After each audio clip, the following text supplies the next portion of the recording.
In the world of ancient manuscripts and sacred texts, few topics spark as much intrigue as the forbidden chapters of the Bible. These are not just tales of lost pages, but stories of entire books, chapters, and verses that were once considered part of the biblical canon, but have since been omitted.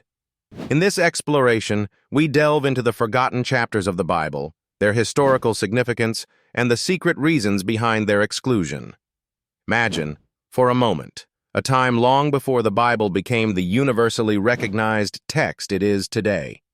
The early Christian church was a bustling hub of debate and discussion, seeking to determine which texts truly embodied the essence of their burgeoning faith. During the 4th century, leaders of the early church gathered at gatherings such as the Council of Nicaea to solidify what we now know as the biblical canon.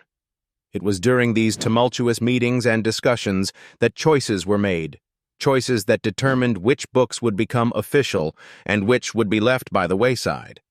One such text is the Gospel of Thomas. Often referred to as a collection of Jesus' sayings, the Gospel of Thomas offers a different perspective on the teachings of Christ. Rather than a narrative account of Jesus' life, it is more a compendium of his wise and often cryptic sayings. This gospel was not included in the New Testament, primarily due to its Gnostic overtones, which diverged significantly from the orthodox teachings of the Church. This exclusion raises compelling questions about the nature of these teachings and the insight they provide into the spiritual landscape of early Christianity. Next, we encounter the Book of Enoch. Known for its vivid descriptions of heavenly realms and angelic hosts, the Book of Enoch holds a special place in the history of religious texts. Curiously, it is considered canonical by the Ethiopian Orthodox Church, but is absent from most branches of Christianity.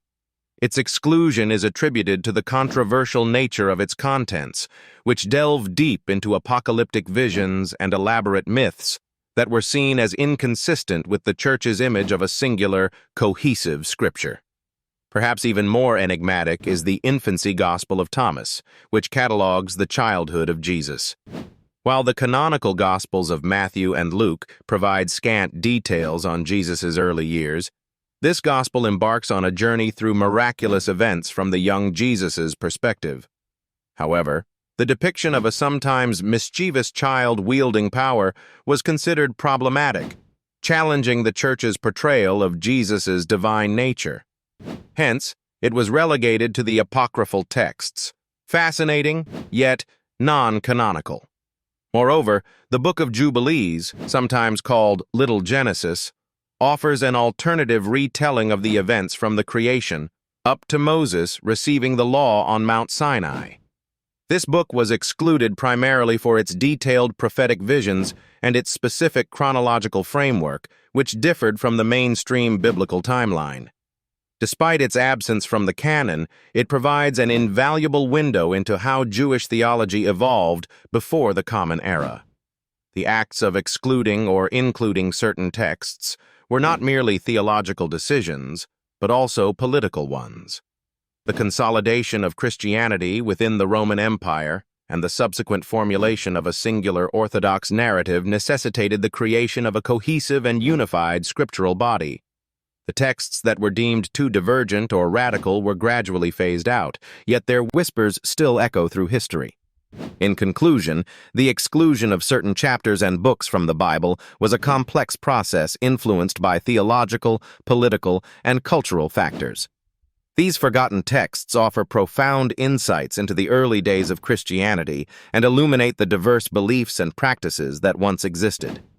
As we ponder these hidden chapters, we are reminded that the history of sacred texts is a testament to humanity's perpetual quest for meaning and truth, a quest that continues, inviting curiosity and contemplation.